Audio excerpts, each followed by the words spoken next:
I was watching a colleague at a work event last week. Let's call her Sarah. And, you know, to the outside observer, she was the absolute definition of resilience. Right, the one who has it all together. Totally. Juggling 3 different crises. Her calendar was like color-coded to the minute. And she was responding to emails with a speed that seemed, well, almost superhuman. She just looked like the ultimate high performer. Sharp, polite, relentlessly efficient. You'd look at her and think, that is someone who has it all under control. But then, during a quiet 5-minute break, the facade just cracked in the strangest way. Okay. She dropped a plastic stirring stick near the coffee machine. It was nothing, you know, a trivial little object. But she just stared at it. She didn't bend down. She stood there, completely frozen, and I saw her hands start to tremble. Oh, wow. And not a little shake, but a vibrating rhythmic tremor. She looked at that plastic stick like it was a 500-pound weight she physically couldn't lift. That's a powerful image. And in that split second, the whole superwoman illusion just vanished. I realized that what I had mistaken for high energy it was actually a nervous system just flooded with cortisol and adrenaline, running on fumes. She wasn't thriving, she was vibrating. Her hyper-efficiency wasn't a sign of health. It was the final, desperate revving of an engine right before it seizes up. Yeah. It was the perfect illustration of a biological truth we often ignore. Emotional exhaustion doesn't always look like giving up. Sometimes, right before the crash, it looks exactly like holding everything together. That phenomenon you just described, the hyper-efficiency right before the absolute failure over something trivial, that's not an emotional failure. That is a biological verdict. A biological verdict. I like that. It is. What you witnessed in Sarah was the physical manifestation of neuroendocrine dysregulation. We tend to frame emotional exhaustion as this vague mental state or you know, a deficiency in moral fortitude, but it's fundamentally a biological event. It's dictated by stress hormones and the subsequent exhaustion of the very systems designed to manage that stress. I think that's the core realization we need to drive home. It's not just in your head, it's in your chemistry. Exactly. So let's unpack this. Our mission today is to take this feeling, this vibrating rhythmic tremor that signals biological overload, and ground it in data and hard science. We're going to explore 3 critical dimensions of exhaustion that are necessary to really understand this problem. Right. First, we have to look at where organizations and systems fail us, creating these huge, unnecessary systemic risks. Second, we'll dive into how culture and these deep societal norms trap us in this dangerous mask of strength, delaying the help we need. The stoicism trap. Yes. And finally, we will explore what is physically happening inside the body and brain when we hit that breaking point. We're moving past psychology into the hard biology of chronic stress and repair. Let's do it. Okay, let's start with the system, because for so long, the messaging we've all received, especially, you know, early in our careers, it was all about prioritizing endurance. Oh, absolutely. I remember pulling all-nighters, pushing through feelings of impending doom, and just viewing vulnerability as the ultimate career weakness. It was a badge of honor. It was. And that era really defined the concept of toxic resilience. It's hustle culture manifesting as productivity at all costs. Right. And the problem isn't just the long hours. It's the dangerous narrative that places the entire burden of bouncing back or resilience squarely on the individual. Yeah, it's your fault if you can't handle it. Exactly.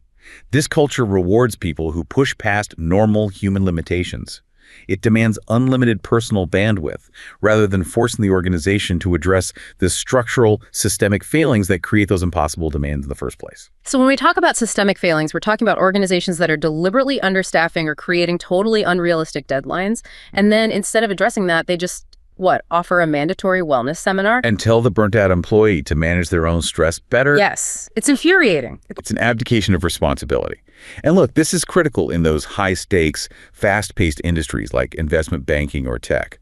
But it is just as pervasive in care professions. Take nursing, for instance. Oh, I can only imagine. There are studies that specifically address how the burden of resilience is placed so heavily on the individual student or practitioner. They're told to develop better coping mechanisms, which just diverts attention away from the chronic systemic issues of understaffing, heavy workload, and a real lack of institutional support in hospitals. So if the system fails to provide adequate resources, The individual's just told to grit their teeth and run harder, which leads, inevitably, to severe emotional exhaustion. Okay, so if we look beyond the anecdote and at the sheer scale of this problem across developed economies, say in the European workplace, what do the numbers tell us about these systemic risks? This isn't just a few people burning out. It sounds like a massive public health crisis. The data paints a very clear, very stark picture of a widespread issue across the EU. Nearly half, think about that, around 44% of all workers report being exposed to psychosocial risk factors that can adversely affect their mental well-being. Half. That's staggering. It is. Half of the working population is navigating an environment that's detrimental to their psychological health. And the specific risk that stands out as the most common psychosocial danger is time pressure and work overload. And what percentage of the workforce is specifically reporting that constant pressure? Around 20% of EU workers reported time pressure and work overload in 2020. So that indicates a consistent high intensity across multiple sectors. And that's just the intensity. What about the duration? The feeling of always being stressed? Well, beyond intensity, there's that. Around a quarter of EU workers report being stressed most or all of the time. And if we look at truly long hours, which is defined as 48 hours per week or more, that affects 17% of workers across the EU. Okay, that 17% average is what makes the international comparison so fascinating, because I bet it masks huge regional disparities. It points directly to differing cultural attitudes toward labor, doesn't it? The variation is indeed drastic and highly revealing. For example, in Greece, a staggering 33% of workers report working 48 hours or more per week. Wow, a third of the workforce. Yes, and this reflects different historical labor practices, a structural reliance on longer work weeks. But contrast this sharply with the Nordic countries, Denmark, Finland, Sweden, where that figure drops significantly, often down to 11 or 12%. That's a huge difference. It is. And those differences point directly to the impact of national labor market structures, strong unionization, government regulation, and cultural norms that prioritize work-life balance and robust worker protection. It proves the problem is systemic, not inherent to human nature. Okay, so if that's the general scale, let's identify the most vulnerable groups within this stressful system. It seems counterintuitive, but I noticed the data suggests workers in larger enterprises are sometimes more exposed to these risks than those in small and medium-sized businesses. Why is that? It's often about organizational structure and the nature of the work. Workers in large enterprises often report higher exposure to risks, even though those large organizations theoretically have more resources to support them. Right. In large, complex systems, work is often highly segmented, which can lead to a feeling of alienation and lack of control over the final product.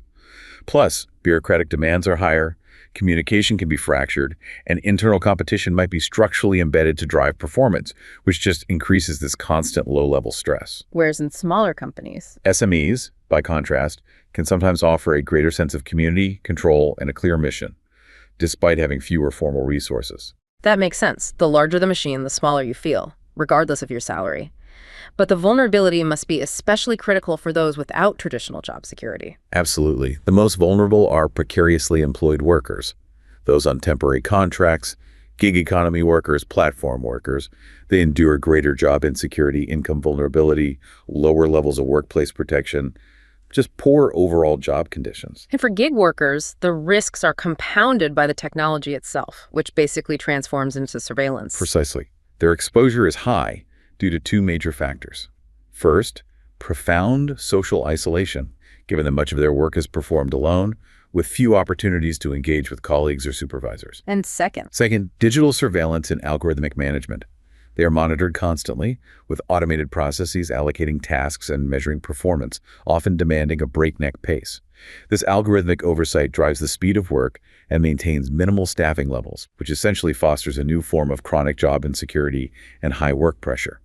You know that an AI is judging your every second. we also see those risks spike dramatically in emotionally demanding sectors, even those with traditional employment contracts, like education. Teachers in particular are an occupational group with exceptionally high levels of work-related stress. And this stress is multi-layered. It's not just the workload. No, it's linked to a heavy workload and often insufficient support or training. But crucially, they face high emotional labor required when dealing with challenging pupil behavior and demanding parents, coupled with the moral dilemma of under-resourcing. The moral injury. Yes. Understaffing in the education sector often translates into extensive overtime and the constant nagging stress about whether they are even providing proper care or education to the students, that moral injury just accelerates exhaustion. Okay, let's pivot to the emerging risks, specifically the rise of digital tech and telework that became so normalized during the pandemic. Telework was supposed to be a win for flexibility, but it seems to have created a new set of landmines around boundaries. It is the ultimate paradox. Telework does offer flexibility and time autonomy, but it consistently correlates with working longer, more irregular hours and greater work pressure. Oh, so? Digital technologies are the main culprit. They force workers to be switched on and responsive to communication at all hours, blurring the boundary between work and family life, and completely undermining any sense of balance. It creates this unspoken cultural expectation that you have to be immediately available outside of regular hours, or you're afraid you'll look less committed or less productive than your peers. It's a self-imposed pressure, absolutely. Yeah. Employees feel they have to put in extra effort and longer hours just to demonstrate to their employer that working digitally hasn't negatively affected their work ethic. And there's a gender impact here, isn't there? A distinct one. During the pandemic, women were statistically more likely than men to report that telework had a negative impact on their work-life balance. And this is primarily attributed to the unequal distribution of unpaid caring, work, childcare, and homeschooling responsibilities, often defaulted to women, effectively adding a second full-time job during remote work periods. So if the system is actively creating this biological overload through digital pressure and impossible structural demands, the solution can't be just offering mindfulness apps or a mandatory wellness half-day. No. We have to look at systemic solutions that move beyond what you might call the fruit basket fallacy. The fruit basket fallacy is when organizations address profound structural resource failures with trivial, feel-good perks. The anecdote of the compliance officer, Claire, from the La Défense district in Paris, perfectly illustrates the inadequacy of these superficial measures. Right. Walk us through Claire's situation again. So Claire was a high-level compliance officer, highly paid, but working under extreme pressure. Her company, despite having resources, fostered a culture of unsustainable workload. They offered all the typical superficial well-being programs, the fruit baskets, the yoga. All the window dressing. Exactly. But Claire reached a point of absolute cognitive collapse. Yeah. In the middle of a strategic meeting, she was unable to process the language on her own presentation slides. Her mind simply refused to translate the words into meaning. Wow. When people in high-level positions collapse despite the superficial wellness offerings, it shows that the biological debt is so high that only legislative and policy changes that restrict organizational behavior are the measures that will actually protect human capacity. So what does that legislative protection look like in places that are more mature in addressing these risks, particularly in the EU? Many EU member states have recognized that mental health has to be a priority in occupational health and safety acts. A key legislative intervention that's gaining immense traction is the right to disconnect. Which is exactly what it sounds like. Pretty much.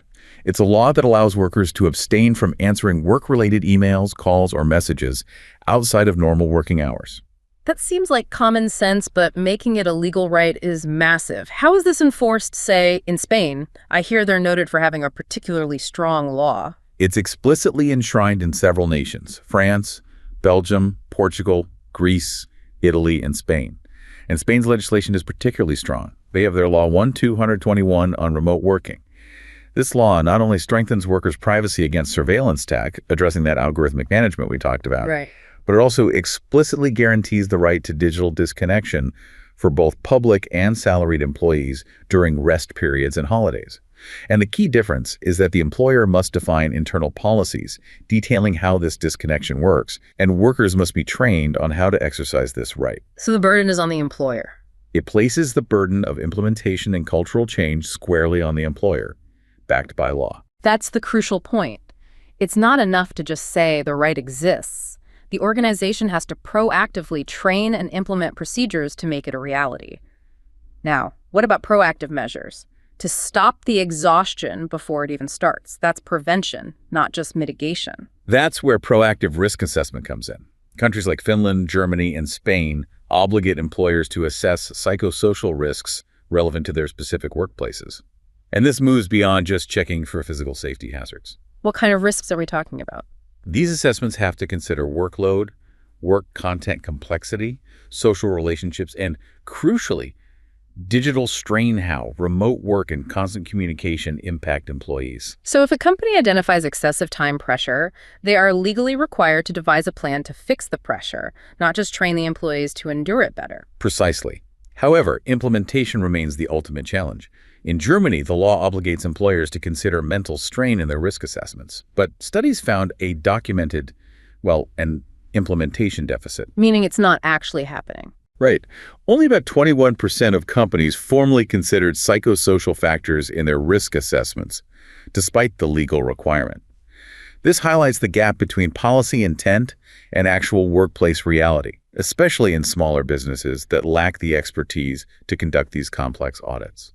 Okay, can you give us a concrete example of a successful intervention, something that addresses the speed of a mental health crisis? Finland is a great example of innovation here, especially with rapid intervention.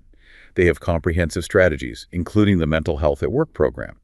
One successful initiative involves tools that help employees and managers track and manage mental well-being, which has demonstrably lowered the incidence of sick leave due to mental health issues. What about something more unique? They've run proactive clinical services, like a pilot study on short therapy. Yeah, therapy limited to just a few sessions, typically around 5 to 10. This is explicitly aimed at helping employees deal with pressing or urgent matters that, if ignored, would spiral into long-term exhaustion or severe depression. This rapid intervention helps alleviate the long waiting lists for traditional psychotherapy, providing timely, targeted relief to prevent the system from completely shutting down. So it sounds like the system is slowly starting to recognize the biological cost of pressure, and it's shifting the focus from fixing the individual employee to fixing the environment they operate in. That is the necessity. Emotional exhaustion is expensive in terms of productivity loss, healthcare costs, and the human capital drain of high turnover. When the state mandates protection, it acknowledges the long-term economic impact of sacrificing human health for short-term gain. We've established the systemic failures that create this biological overload. Now let's pivot to the cultural context. This is where that mask of strength, that image of the hyper-efficient Sarah vibrating at her desk, is really forged. There's this immense, often toxic pressure to project stoicism, especially ingrained in Western culture. This cultural demand, particularly tied to what academics call hegemonic masculinity, is defined by several core themes. Like what? Well, you see no sissy stuff, which demands the avoidance of anything remotely feminine, especially emotional expression. Then there's the big wheel, the demand for success, status, and financial achievement. And one that really hits home for emotional health. That would be the sturdy oak, the ideal of competence, self-reliance, physical toughness, and maintaining absolute mastery over one's body and emotions. This narrative dictates that a real man represses all emotions other than, say, justified anger or controlled pleasure. And when you embed that cultural programming within highly disciplined, high-stakes environments like the military or professional sports, those norms aren't just suggested. They become magnified and mandatory for survival or acceptance. Exactly. Military culture exaggerates aspects of traditional masculinity like stoicism and absolute emotional control to prepare men for combat and inculcate values of selfless sacrifice. This creates a hypermasculine norm that aggressively precludes the expression of any perceived weakness. And that becomes the trap. It becomes a fundamental barrier to help-seeking, and it delays the recognition of exhaustion or trauma symptoms until the point of inevitable collapse. This leads us directly to the devastating internal conflict that happens when a person's lived reality just collides violently with this hegemonic ideal of mastery. When the exhaustion hits or trauma strikes, the internal collapse is seen as a personal failure. When trauma or chronic exhaustion strikes, the individual experiences a radical loss of agency and mastery over their self and their world. They can no longer control their sleep, their emotional regulation, or their physical responses, the muscle tremors, the palpitations, the anxiety spikes. Everything the sturdy oak is supposed to control. Exactly. And this conflict between the internal chaotic reality and the external stoic ideal leads to profound shame and moral injury. Revealing lingering effects of trauma or deep exhaustion is perceived as an admission of weakness, a fall from masculine grace. What's the specific term used to describe that specific identity crisis? It's the abject masculine identity. This identity is the one marked by vulnerability and helplessness, the exact opposite of the sturdy oak. To avoid this deep shame and the perceived social rejection that comes with it, individuals adopt the mask of silent stoicism and often withdraw drastically from their relationships. And withdrawal just makes the original biological issue worse, right? It creates a vicious, self-sustaining cycle. It does. The consequence is tragic. This shame and isolation exacerbates the neuroendocrine dysregulation, making the underlying biological stress worse. The cortisol levels stay chronically elevated or perpetually depleted. The shame perpetuates the avoidance strategies, preventing the necessary integration of the trauma or the stressed experience. The exhaustion just gets locked away in a private hurt locker. We see this played out so vividly in the story of Jack, a veteran who was interviewed about his trauma. He described being haunted by his helplessness when he couldn't save a friend who was burning in a vehicle. Horrific. And he internalized that loss of agency not as an unavoidable tragedy, but as a personal, catastrophic failure. He spoke about that moment using language that suggests the death of his identity. He said, "I died instantly right there." His immediate response when he came home was to push everything inside, to hold it down, and to hide his inner conflict from others, specifically stating, "I didn't want to burden them." The code of silent stoicism in action. That's what it is. The symptoms are seen as objects to be contained, hidden, and controlled, rather than recognized as legitimate biological injuries that require collective care. And it's clear that external cultural narratives constantly reinforce this pressure, making it almost impossible for someone in that state to admit they need help. The cultural messaging is pervasive. I mean, consider the visual narrative of a movie like 300. Oh, yeah. The protagonist, King Leonidas, is celebrated throughout the film for his unyielding, machine-like, unemotional responses. Whether he's fighting a giant wolf or confronting political enemies, he shows no distress, no fear, and even no overt pleasure or relief. The message is that the masculine self has to be completely toughened, impermeable to withstand a harsh world. Yes, and that reinforces the idea that emotionality is synonymous with weakness and failure. And that portrayal of machine-like mastery stands in a sharp opposition to the messy, overwhelming reality of exhaustion or the trauma response. And this contrast is inadvertently reinforced by institutional systems as well. If you look at the DSM-5 criteria for post-traumatic stress disorder, which includes symptoms like persistent re-experiencing, hyperarousal, avoidance, significant distress, institutional psychiatry is labeling these entirely predictable biological and emotional responses to extraordinary events as a disorder. I see the dilemma. By labeling the symptoms as disordered, the medical system is functionally reinforcing the cultural norm that these symptoms are abnormal, inappropriate, and inadequate responses for a functioning adult, particularly a man programmed for stoicism. Precisely. The discourse from popular culture and institutional psychiatry unifies to suggest that the problem is in the individual, that the failure lies within his neurobiology or his character, rather than acknowledging the profound external pressures, the systemic trauma, and the legitimate human response to them. It just further contributes to the isolation and suffering. So if shame and isolation are the glue holding this cultural oppression in place, where do we find the power to break the cycle? How do people transition from that abject masculine identity back toward healing? The powerful antidote is found in community and dialogue, or what critical theorists call Freyr's conscientization. It's the process of becoming critically conscious of your situation, understanding the difference between what society told you your reaction should be and what your biological reality is. For veterans, for example, finding a safe community of respected peers is essential to counteract the isolation and social disengagement caused by trauma. Tell us more about that experience. Think about Jack again. He only began to heal when he found a group of fellow soldiers who were willing to witness his story without judgment. In that environment, he received permission from other men he respected to feel and speak his truth without fear of being judged as weak or a failure. One participant noted, "This gets rid of the thought that men can't have emotions that men aren't allowed to feel." The collective sharing validates the individual experience. So the narrative shift is phenomenal. In that specific setting, expressing emotion and engaging in therapy is no longer seen as weakness. It's redefined as the hard thing to do. It becomes redefined as courageous. And this is the key to creating what we call culturally safe therapeutic spaces.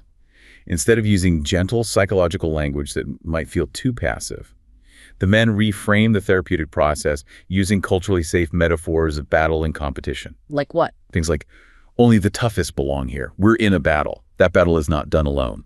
So they are using the language of their traditional identity, toughness, strength, group loyalty, to perform the radical act of vulnerability. Exactly. They're able to heal from a position of strength, restoring their sense of competence and agency, rather than being treated as fragile or deficient. The collective sharing allows for the social renegotiation of their personal storylines, moving the trauma from an internalized, shameful secret to an integrated part of their history, witnessed and affirmed by their peers. Okay, we've established that emotional exhaustion isn't a moral failure, it's a biological failure caused by systemic and cultural pressure. Now let's go deep into the physiology.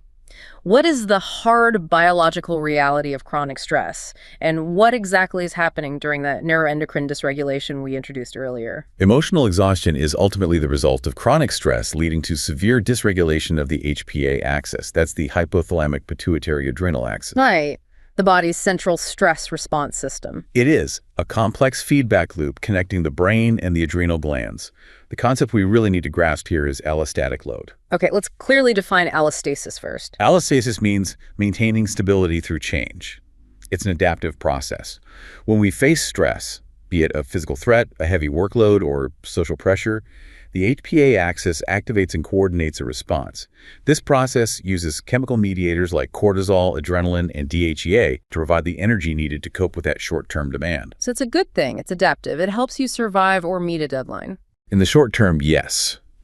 But if the threat or the demand is chronic, the adaptive response becomes maladaptive. I see. This chronic or sustained use of these chemical mediators causes wear and tear on the body and brain. This accumulated physiological debt is the allostatic load.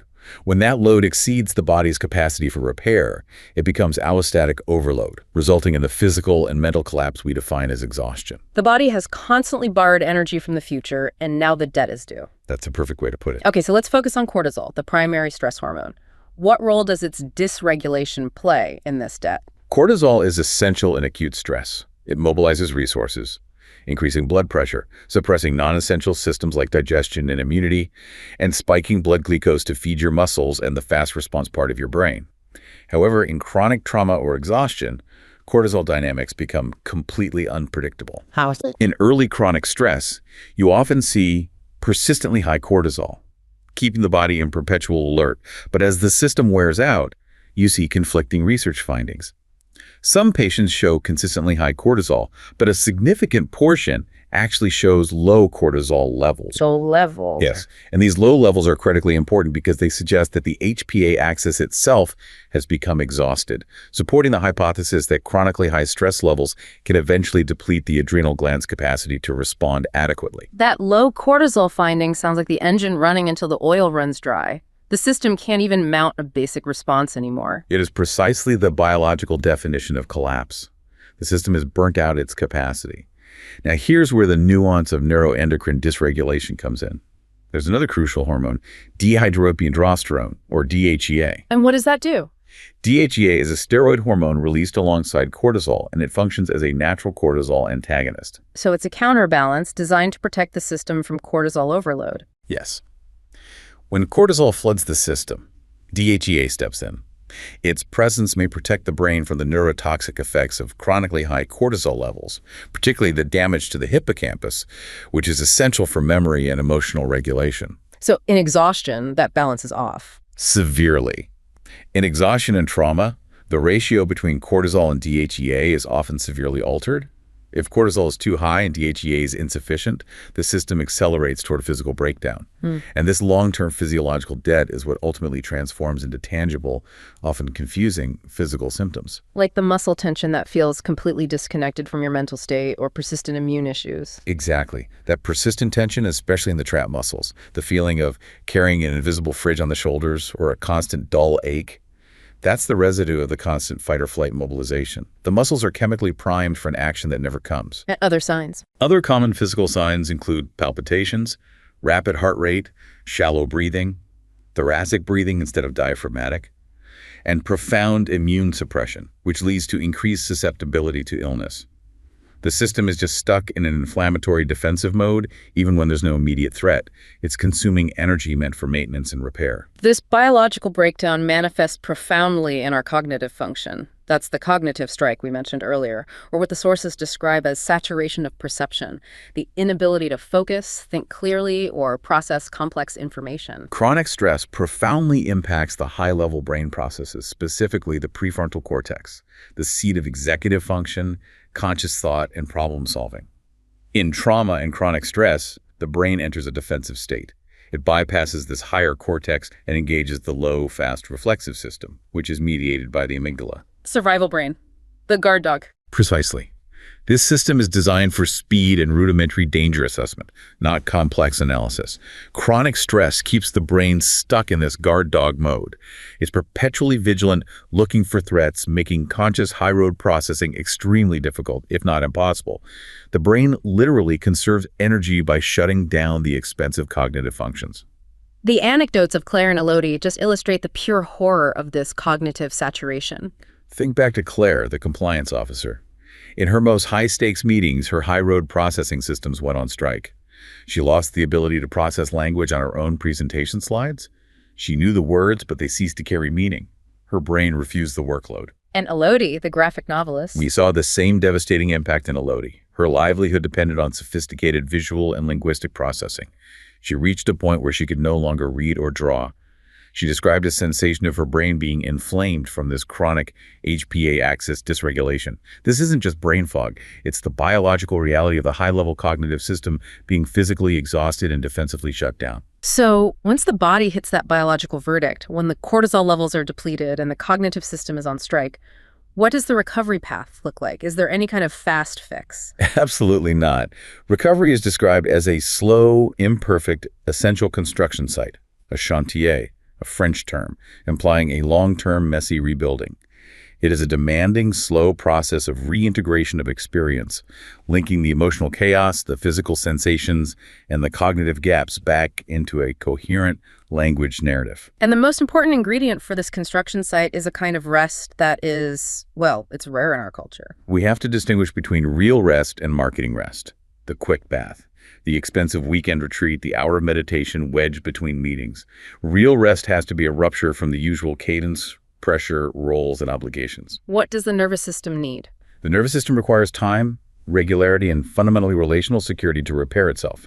It cannot do this between crises, or while operating in the permanent fear of judgment or rejection, or while still maintaining that mask of strength. It sounds almost like decompression after deep-sea diving, where speed is deadly. That's the perfect analogy for nervous system repair.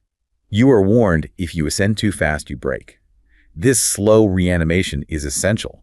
Trying to speed through recovery is self-sabotaging because the very nature of the injury is chronic overactivation. You have to engage in a process of re-educating the nervous system, proving to the amygdala that the threat is gone, allowing the cortisol levels to stabilize, and lowering the allostatic debt slowly and intentionally. This takes months, often years, of consistent patient attention.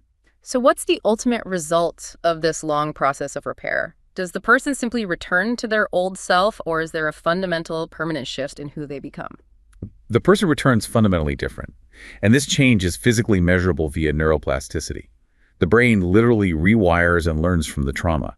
After recovering from severe exhaustion, studies show that the brain becomes adept at spotting what is exhausting it faster. How does that show up in life? It manifests as a reduced tolerance for ambiguity, a lack of patience for toxic relationships, and a heightened lucidity about personal boundaries and needs. So the exhaustion becomes a brutal teacher, forcing the individual to create boundaries where none existed before. Yes. The system develops new, necessary defense mechanisms based on painful biological learning. The philosophical message that underpins this hard-won recovery is crucial. Personal dignity begins when you stand up for yourself and refuse to be destroyed for the sake of being useful or accepted. You move from striving to be strong for others, maintaining the mask, to striving to be true to yourself, acknowledging and respecting your biological limits. That's a huge shift. The exhaustion becomes an initiation, forcing the self to stop sacrificing its existence to please the outside world or a toxic system. That idea that we have the right to stop, to refuse to be destroyed, to be useful, is a radical shift from the culture of toxic resilience we started with. And it's backed by the fact that your body has literally proved it cannot continue. The lucidity is the final payoff. The shame dissipates when you realize you weren't weak. You were biologically too loaded. The exhaustion is the physical verdict delivered by a system that was biologically running on empty, using up all its chemical resources. This deep dive has really hammered home the fact that emotional exhaustion is not a sign of moral failing, but the biological result of a system that was fundamentally overloaded by systemic and cultural pressures. We have to shift the narrative. away from "I can't cope" and toward "my system is injured and needs repair." The injury is physical. It involves hormonal dysregulation, cognitive overload, physical wear and tear on the body. And when we recognize it as a physical injury, the urgency for intervention shifts from being a moral or personal failing to a medical and structural necessity. And that intervention has to happen on two crucial levels at the same time to ensure that true, sustained fortitude is built. Exactly. First, there's the individual decision to be true, to refuse the mask of strength, set boundaries, and engage in the slow, real work of nervous system repair and neuroplastic recovery. Second, the organizational necessity.